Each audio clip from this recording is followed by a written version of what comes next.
Buenas tardes. De nuevo venimos al Real Círculo de Labradores y Propietarios de Sevilla para asistir a nuestra conferencia mensual.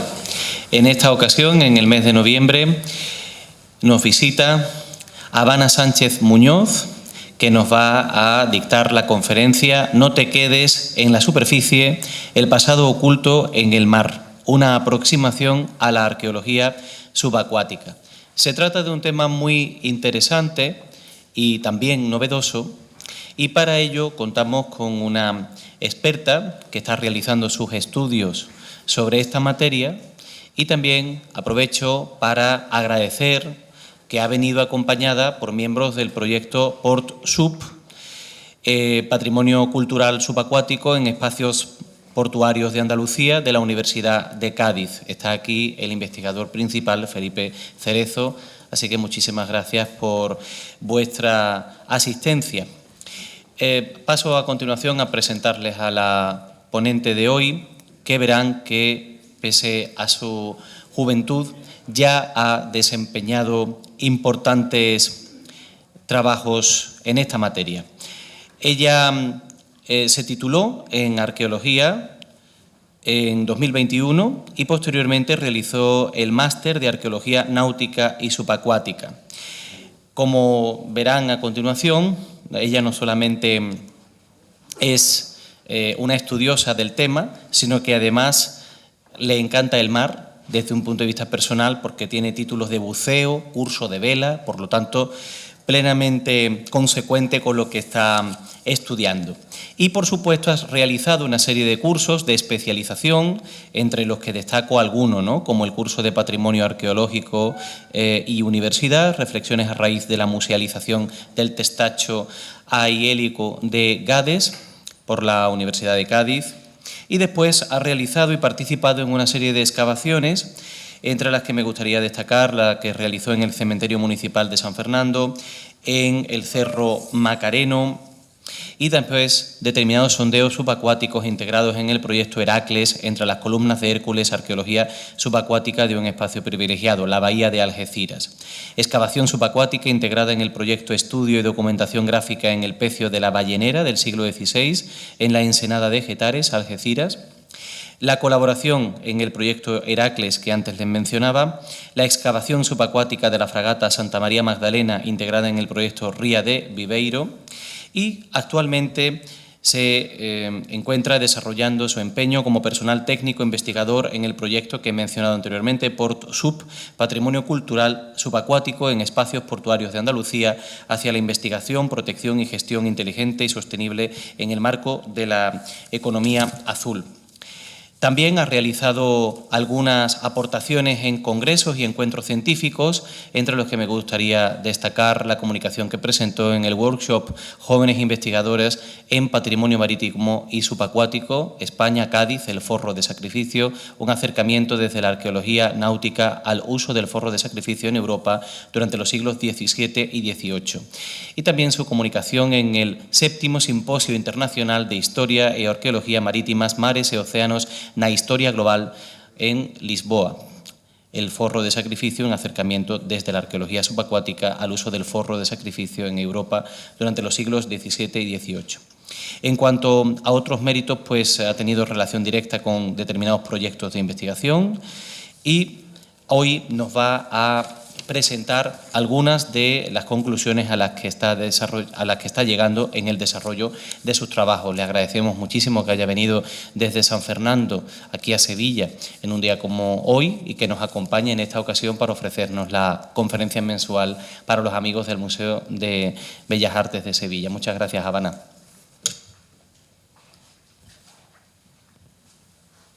¿Se me oye? Vale. Buenas tardes a todos. Primero de todo quería agradecer a Álvaro por permitirme... ¿Qué pasó? ¿El qué? Está encendido, ¿no? ¿Está encendido? ¿Hola? ¿Hola? Vale. ¿Se me oye mejor? ¿Tampoco? ¿Más alto? Vale. Buenas tardes a todos. Primero de todo quería agradecer a Álvaro por permitirme estar hoy aquí y contar conmigo, y a todos ustedes por su asistencia. Y también quería agradecerle a mi equipo que ha venido aquí para darme apoyo logístico en una actividad que haremos luego y además pues, apoyo emocional, ¿no? Siempre. Cuando Álvaro me propuso esta ponencia, claro, me pidió que fuera sobre arqueología subacuática, pero es un tema muy amplio.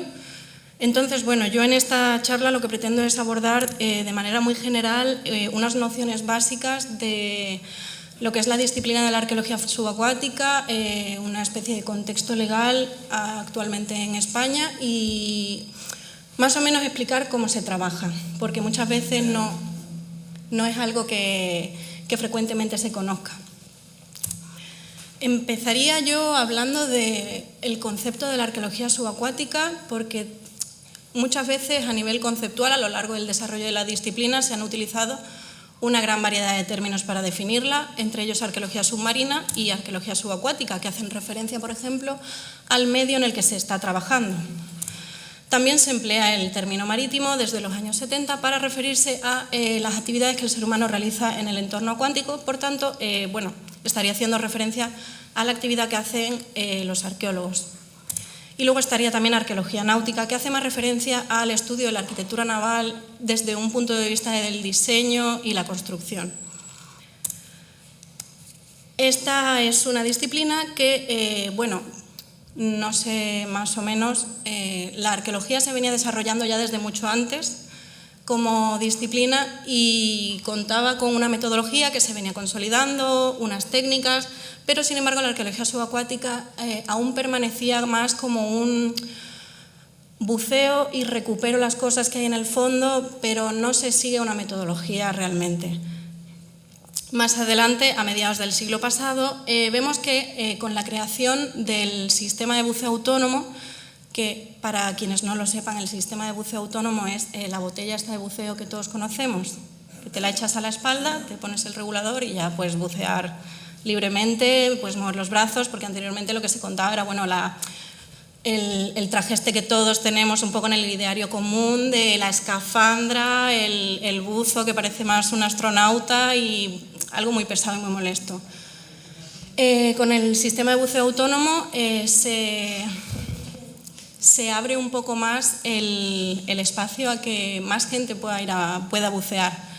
De esta manera, a mediados del siglo pasado, de manos del profesor Nino Lamboglia, quien se disponía a excavar un pecio el pecio de Albenga, que se encuentra en Turquía, lo iba a excavar con una draga. Una draga es una embarcación que cuenta con un gancho, por así decirlo. Iba a excavar este pecio con un gancho. Cuando veía que el gancho agarraba puñados de ánfora y las soltaba, se quedó escandalizado y paró la draga. Afirmaba que, bueno, que un arqueólogo no está para pescar ánforas. Al final se dio cuenta de que no se estaba contando con una metodología. En arqueología ya teníamos una metodología, pero en arqueología subacuática no. Ante esto, 10 años un poco más tarde, la arqueóloga Honor Frost, quien fue una de las primeras arqueólogas subacuáticas y la primera mujer que se dedicó al buceo autónomo, quien además también jugó un papel fundamental en la creación del International Journal of Nautical Archaeology, que es una de las revistas más importantes en el campo, participó en una excavación de un pecio situado en Cabo Gelidonia. Fue una de las primeras excavaciones de un pecio siguiendo metodología científica. En esta misma excavación participó George Bass, quien, como vemos en esta frase, afirmaba que no hemos venido a bucear por los tesoros o por deporte. Un arqueólogo ya vemos que se está configurando como una figura más como científico que como un buzo deportivo, que como veíamos anteriormente en esta diapositiva, al final es más fácil entrenar a un arqueólogo en el buceo que entrenar a un buen buceador en la arqueología.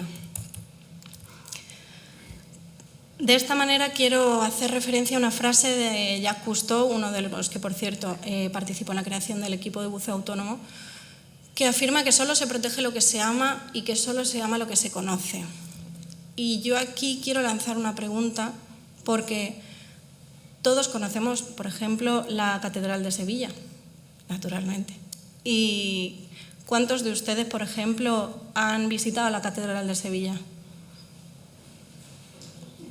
Una cantidad bastante amplia de gente, imagino. Pero ¿cuántos de ustedes han visitado en algún momento un pecio sumergido? Salvo el señor presidente, que me consta que bucea, pero el resto me imagino que no. ¿Cómo podemos, por tanto, amar algo que no conocemos y de esa manera protegerlo? Pues el patrimonio sumergido, al fin y al cabo, desde hace mucho tiempo se hace referencia a él como un tesoro, que bueno, es un tesoro un poco a nivel conceptual, pero muchas veces esta denominación de tesoro viene más dirigida a un carácter monetario. Y al final también es un souvenir, ¿no? Porque mucha gente, todos conocemos a alguien que tiene una ánfora en su casa, como macetero, como un adorno o una pieza que enseña así cuando vienen sus amigos a casa. Y al final, igual que no te llevarías un ladrillo de la Catedral de Sevilla, no te llevas una ánfora de un pecio. Porque al final todo eso forma parte de un conjunto mucho más grande que solo tiene sentido cuando se percibe con ese conjunto. Por tanto, todo lo que son los vestigios subacuáticos se encontraban ante y todavía se encuentran, ante una posición de vulnerabilidad, no solamente física, porque al fin y al cabo no los vemos y no va a haber un policía en cada metro cuadrado de mar, pero también legislativa. Ante esta vulnerabilidad legislativa, en 2001 la UNESCO celebra la Convención de 2001 para la protección del patrimonio cultural subacuático. En esta convención se establecen una serie de parámetros generales para que todos los estados que la ratifiquen puedan seguirlo, para identificar, investigar y proteger mejor su patrimonio subacuático. Todo esto garantizando siempre la preservación y la sostenibilidad. Esta convención, quiero hacer referencia, por ejemplo, a dos de los principios que defiende, que es la preservación in situ del patrimonio, porque muchas veces cuando hablamos de que el patrimonio sumergido está en peligro, la primera reacción siempre es, bueno, ¿y por qué no lo sacáis, no? Y es como, no es tan sencillo sacar el patrimonio sumergido, más adelante veremos por qué. Y luego también quería hacer referencia a la no explotación comercial con fines de lucro o especulativo. Reiteramos nuevamente que el patrimonio no tiene un valor monetario, no debe de tenerlo más bien, sino que su valor es cultural y al final es el valor que le damos todos. Por tanto, esta convención sienta unos principios que más adelante, en 2009, en España, España ratifica la convención en 2005, pero no es hasta 2009, que se establece el Plan Nacional de Protección del Patrimonio Cultural Subacuático Español. Un plan que nuevamente establece una serie de líneas a seguir para la protección de este patrimonio y se ilustran en este libro verde. Sin embargo, ya desde mucho antes en España, concretamente desde 1984, en España existe el Museo Nacional de Arqueología Marina, o Marítima, que más adelante pasará a ser el ARCUA, que es el Museo Nacional de Arqueología Subacuática. Esta es la institución responsable al final de salvaguardar, de proteger, de difundir el patrimonio cultural subacuático en España, y algunas de las colecciones más importantes que alberga este museo son, por ejemplo, las del pecio Mazarrón 1 y Mazarrón 2, también los de Bajo la Campana y el más conocido, que es la fragata de Nuestra Señora de las Mercedes. Más adelante, mucho antes incluso de la Convención de 2001, ya se crearon en España centros de arqueología subacuática, concretamente en el 92 el de Cataluña, en el 96 el de Valencia y en el 97 se crea el de Andalucía. Luego, mucho más adelante, en el 2016, ante la necesidad de formar a nuevos profesionales en el sector, se crea en la Universidad de Cádiz el Máster de Arqueología Náutica y Subacuática, cuyo coordinador está aquí, por cierto. Y aquí viene la pregunta. ¿Cómo se trabaja en arqueología subacuática? ¿Cómo trabajamos? Porque al final tenemos, a lo mejor algunos hemos ido a excavaciones arqueológicas, me consta que algunos han visitado Valo Claudia, y hemos visto a lo mejor algún arqueólogo trabajar en algún momento, pero ¿cómo se traslada eso a el trabajo debajo del agua? Claro, la arqueología terrestre, al fin y al cabo, y la arqueología subacuática siguen unos mismos principios y una metodología similar, pero muchas técnicas tienen que adaptarse, e incluso dentro de lo que es la arqueología subacuática, muchas técnicas a veces incluso se tienen que adaptar a los condicionantes de ese medio. Muchas veces se cuenta con cero visibilidad debajo del agua, de extender la mano y no verte la mano. Entonces, es ese momento en el que se tienen que adaptar las técnicas al momento. Pero más o menos existen una serie de fases de trabajo. Estaría, por ejemplo, la parte de la investigación en archivos.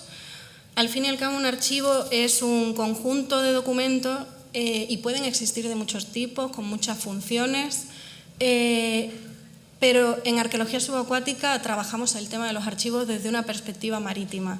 De manera que, por ejemplo, documentos como diarios de bitácora, testamentos, compra y venta de embarcaciones o de productos, cargamento de los barcos, que se registraba, por cierto, aquí en el puerto de Sevilla, se llevaba un registro bastante sistemático del cargamento, los planos o mapas o las arribadas y partidas de puerto.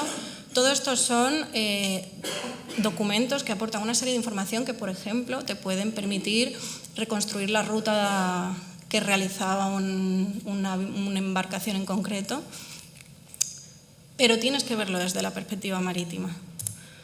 Luego, por ejemplo, está el trabajo de campo como tal, en el que se puede dividir en distintos tipos. Tendremos, por ejemplo, la prospección visual, que es aquellos trabajos que están encaminados al estudio de una zona, para realizar un análisis del territorio, comprobar la potencialidad arqueológica que tiene una zona en específico. Esta prospección puede ser visual, es decir, el buzo, como lo vemos aquí, baja, planificamos una trayectoria, se organiza en base al espacio que se quiera cubrir, pues puede ser lineal, puede ser en círculo, y vamos poquito a poquito, con mucho cuidado, también dependiendo de la visibilidad, viendo a ver si hay restos o no hay restos. Luego también, por ejemplo, tenemos las prospecciones geofísicas. Estas son un poco más complejas y requieren muchas veces de equipamiento más avanzado tecnológicamente. Estas prospecciones geofísicas son un conjunto de técnicas que te permiten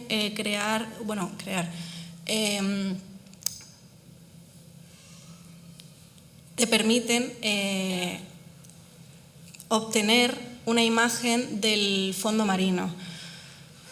Me explico. Son una serie de técnicas que, por ejemplo, te permiten conocer la profundidad del fondo, el relieve que presenta el fondo, la variabilidad de campos electromagnéticos que nos permiten este tipo de técnicas en arqueología subacuática. Y ahora voy a enseñar un vídeo que ejemplifica muy bien cómo se hacen. Nos permiten conocer, por ejemplo, si hubiera un pecio que se ha hundido pero que está cubierto por sedimento, pues con las técnicas que detectan las alteraciones electromagnéticas se puede ver una pequeña alteración porque ese pecio a lo mejor presentaba cañones o el ancla. Pega la frecuencia, te detecta la anomalía y tú ya sabes que ahí hay algo. Puede ser que no haya nada, pero puede ser que haya algo. O, por ejemplo, también por el relieve que te genera, de pronto ves un montículo ahí sospechoso en una planicie de arena, pues entendemos que puede ser algo. Tengo un vídeo de los trabajos que estamos realizando dentro del proyecto PORSUB, en el que estamos estudiando el patrimonio sumergido en zonas portuarias. Entonces, claro, al ser una zona muy amplia, pues utilizamos técnicas geofísicas para detectar este patrimonio.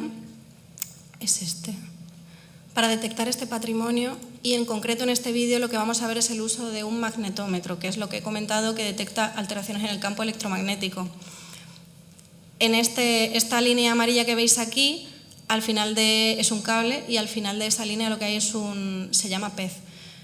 Tiene forma de petardo, de torpedo amarillo y vamos haciendo calles para un lado y para otro en la zona y luego nos genera una imagen donde vemos en distintos colores las zonas en las que hay, las zonas en las que no hay alteraciones electromagnéticas. Esto es un añadido, es un vídeo de una limpieza que estamos haciendo en uno de los pecios en la bahía de Algeciras, que por cierto más adelante lo van a poder ver un poco más cerca.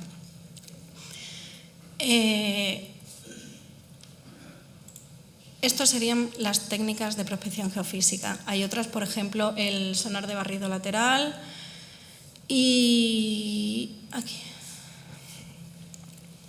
Vale. Este es el mismo barco que sale en el vídeo, por cierto. Y aquí a la derecha, bueno, aquí a este lado se vería aquí está amarrado el multibeam, o no está amarrado. Aquí hoy creo que no estaba amarrado. Ahí estaría amarrado el multibeam, que lo que permite es generar también una imagen en relieve del fondo marino. Un sistema de trabajo en arqueología subacuática, también en arqueología terrestre, es el sondeo, que al final lo que te permite es evaluar el potencial arqueológico de una zona muy concreta y restringida. Este en particular tendrá unas dimensiones de 2×2 y la manera de trabajo, por ejemplo, se puede trasladar a una excavación. Estos son una serie de sondeos colocados estructuradamente, señalizados. Es muy importante señalizar todo lo posible en arqueología subacuática porque tenemos que recordar que una vez que metemos la cabeza debajo del agua no podemos hablar. La manera de comunicarnos es no verbal y muy creativa a veces. Entonces, todo lo que se tenga que planificar debe ser planificado fuera. Evidentemente hay lugar a improviso, pero es importante que todos los arqueólogos lleguen a la zona de trabajo sabiendo muy bien lo que tienen que hacer, porque más adelante va a ser complicado comunicarse. En este caso lo que vemos es la imagen de una excavación que se está haciendo en el yacimiento de La Ballenera, en la bahía de Algeciras, que es el yacimiento en el que excavan en prácticas los alumnos del máster. Entonces se podría decir que es como un yacimiento escuela.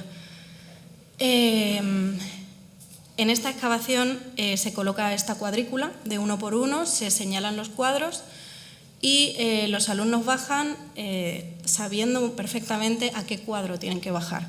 Bajan sabiendo lo que tienen que hacer y cómo tienen que trabajar. Hay lugar a errores porque están aprendiendo, pero saben muy bien lo que tienen que hacer. Consideraciones que tienen que tener en cuenta cuando se trabaja en arqueología subacuática.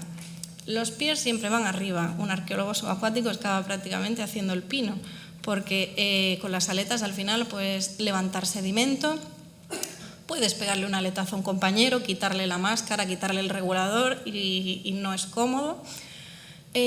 Todo tiene que estar documentado, es decir, como he comentado antes, un resto arqueológico en la casa de alguien no tiene mucho valor a nivel de investigación, tiene más valor en su lugar y para eso, antes de extraerlo del lugar, tenemos que documentar muy bien cómo estaba antes de que nosotros lo sacáramos. Todo se etiqueta, todo está clasificado, todo se intenta que esté lo más ubicado posible. Y luego, pues mucho ojo, no sé si se ve bien porque a lo mejor estoy yo delante, pero aquí hay un compañero que está con la manga de succión. La manga de succión es al final como una aspiradora que funciona debajo del agua. Aspira todo lo que es el sedimento, lo vas levantando con la mano y lo va aspirando con la manga de succión. Esa arena que aspira la lleva a otra zona y la deposita lejos. Hay veces que eso puede moverse accidentalmente y empiezas a aspirar arena que te empieza a caer luego desde arriba. Hay errores, pero en principio pues termina en otro lado. Hay que tener mucho cuidado porque esta manga puede aspirar fuerte y te puede aspirar una mano, que no pasa nada, se saca, pero te puede aspirar un resto muy pequeño, como por ejemplo hemos llegado a encontrar agujas, una aguja no de metal, una aguja para el pelo, pero que eso, el tamaño que tiene es minúsculo y a la que el arqueólogo tenga una dioptría de más, a lo mejor ya no la ve. Entonces, es algo con lo que hay que tener muchísimo ojo. He traído también un vídeo para ejemplificar cómo se trabaja, porque creo que muchas veces cuando se explica de manera teórica luego no se visualiza tanto. Aquí tenemos a un compañero que, como veis, con la mano está levantando el sedimento y con la otra mano lo está recogiendo con la manga de succión. Y el compañero de al lado le está ayudando a retirar las rocas, las deposita aquí en una cesta, que la tiene aquí al ladito, para que no se las vaya chupando la manga, porque al final puede quedarse atascada. Y como veis, el yacimiento está dividido en cuadrículas que tienen su etiqueta todo puesto y está todo perfectamente ubicado. ¿Veis lo que digo de que tienen que estar con los pies hacia arriba? Es que si los tuvieran hacia abajo, crearían una nube de arena gigante y nadie vería nada. ¿Qué pasa? Igualmente pasa, porque se está aprendiendo, pero hay que tener cuidado con esas cosas.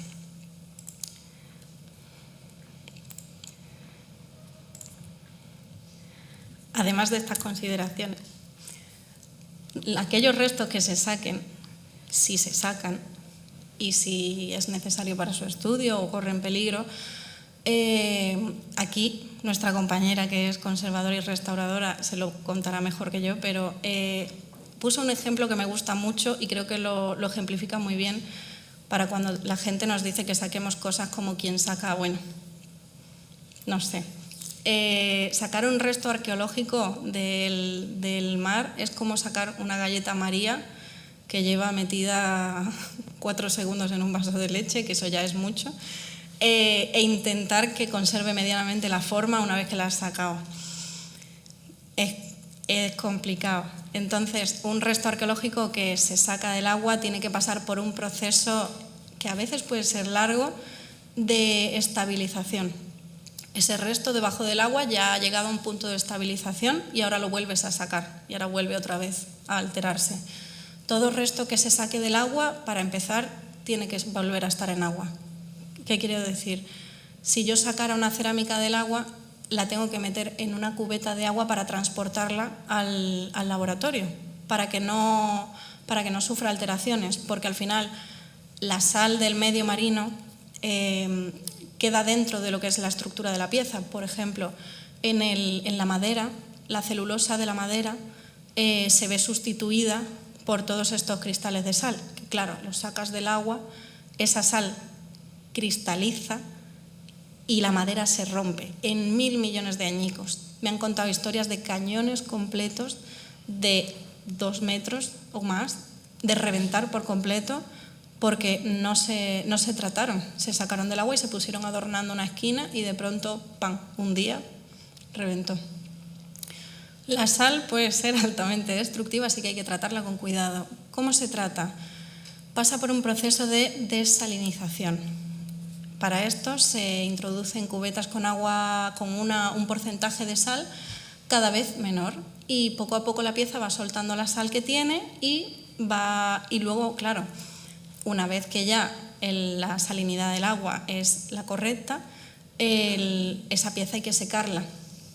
Nuevamente, por ejemplo, para el caso de la madera, tiene que pasar por un proceso de secado complejo porque cuando han mojado una pieza de papel, por ejemplo, y luego se seca, se queda perjudicada, se queda un poco arrugada la pieza de papel y le tienes que poner luego un libro encima. Bueno, pues con la madera pasa algo parecido. Al final la madera la mojas y cuando la sacas del agua, de pronto empieza a torsionarse y una madera que de pronto era plana se convierte en un tirabuzón. Entonces es un proceso complejo y naturalmente una pieza cuando se saca del agua al final no va a estar igual que cuando entró, pero se trata que conserve en la medida de lo posible la forma. Y claro, bueno, después del proceso de secado, al final esa pieza tiene que siglarse, porque como he dicho, todo tiene que estar numerado, todo está siglado, todo está ubicado. Todo tiene que tener un número de serie, todo tiene que tener un número en el que se asigna el cuadro que hemos visto antes, se asigna el número de pieza, se asigna la capa en la que se ha encontrado. todo tiene que estar documentado. Y luego pues se almacena y se entregaría a la institución competente.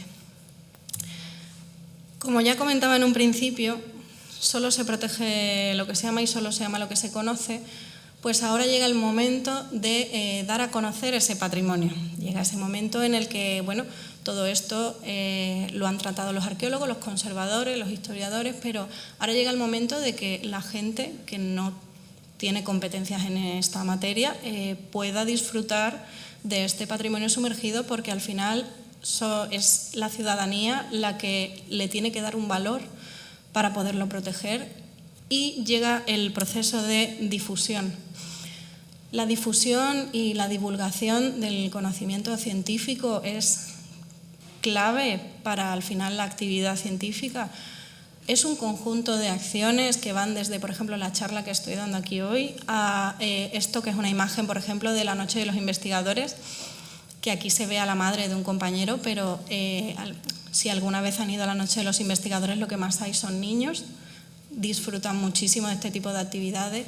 Y lo que vemos en este caso, por ejemplo, son las gafas de realidad virtual, que son pues un método que estamos utilizando ahora en el proyecto y que venimos utilizando desde un tiempo para hacer más accesible el patrimonio a aquellas personas, bueno, pues que no bucean, que como vemos suele ser la mayoría. Y con ellas al final lo que permites es, en nuestro caso, puedes bucear en uno de los pecios en los que estamos trabajando desde la comodidad de tu asiento, sin problema y respirando como una persona normal. Y entonces, claro, lo haces más accesible, lo haces más visible y permites que llegue a más gente. Entonces, quiero terminar aquí esta charla porque ahora hemos traído esas gafas de realidad virtual para que todos los que están aquí y quieran, naturalmente no vamos a obligar a nadie, puedan experimentar lo que es bucear en un pecio real en primera persona con estas gafas de realidad virtual. Así que si quieren, y con la ayuda de mis compañeros que están aquí y que han venido a ayudarme, como dije, como apoyo logístico,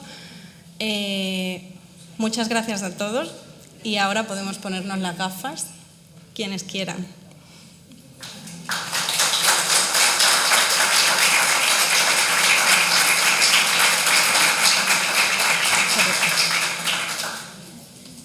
Puede encender las luces y quien sea...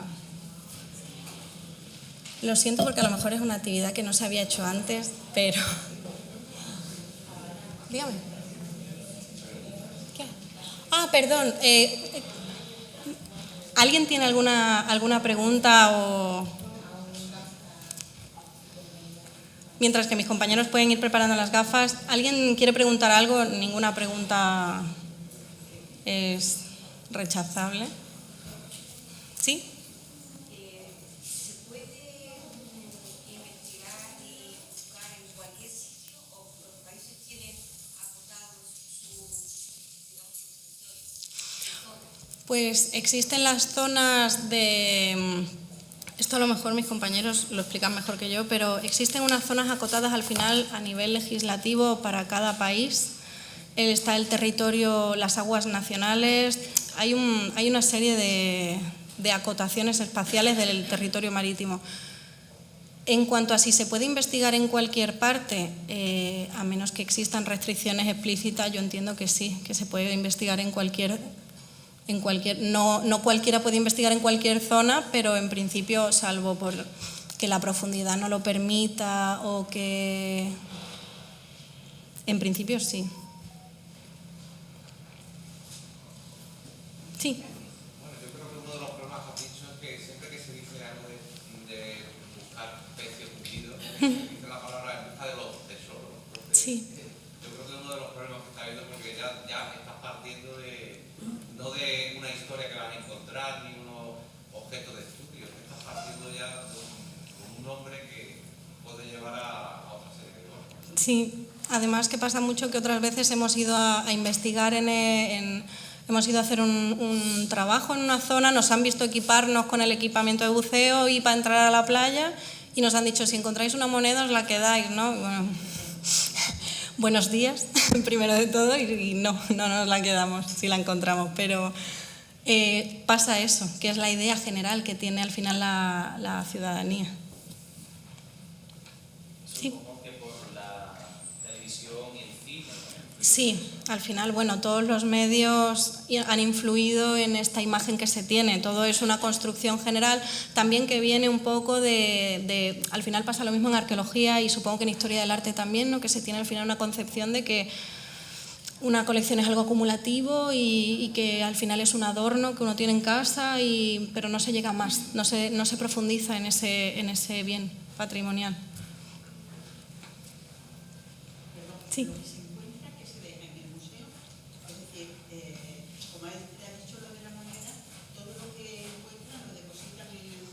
Claro. Dependiendo de la zona que lo hayan encontrado. Efectivamente. Luego a lo mejor dentro de las instituciones museísticas, bueno, ya a lo mejor lo han escuchado algunas veces que se reclaman algunos objetos porque, bueno, entre museos se reclaman determinadas colecciones o determinadas cosas porque se les asocia una pertenencia más a un sitio, pero sí, en general todas estas colecciones, las piezas que se extraen y que luego se tienen que devolver al museo. Buenas tardes. Buenas tardes. Enhorabuena porque me encanta, me está gustando y la verdad es que genial. Gracias. Bueno, buenas tardes.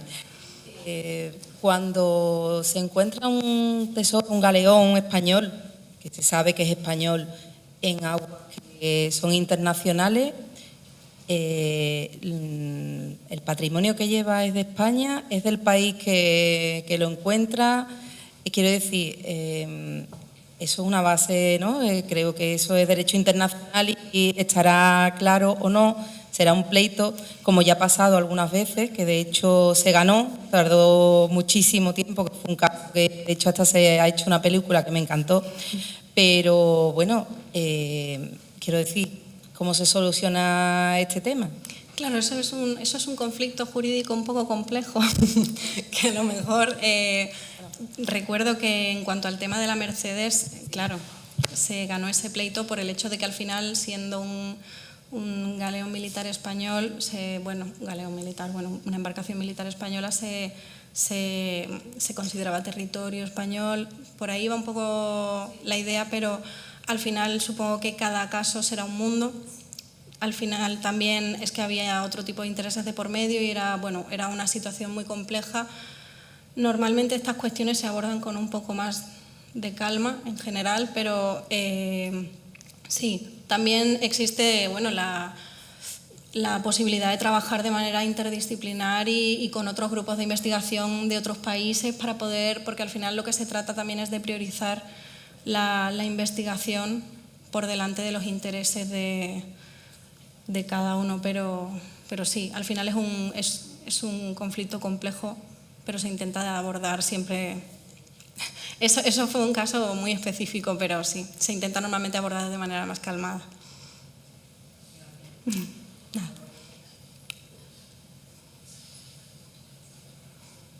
¿Alguna pregunta, cuestiones?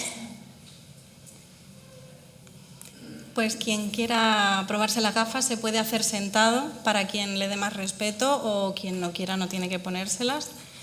Lo que se va a ver en estas gafas es el pecio Puente Mayorga 2, que se le da ese nombre porque se encuentra en la playa de Puente Mayorga. Está a 4 metros de profundidad y prácticamente se puede llegar desde la playa buceando, por si el señor presidente un día quiere cogerse un tubo y ir a verlo, pero se encuentra muy accesible y, por desgracia, al final eso también hace que la fuerza del oleaje o que la gente local, pues al final es un pecio que ha sufrido expolio, pero se encuentra en unas condiciones bastante increíbles.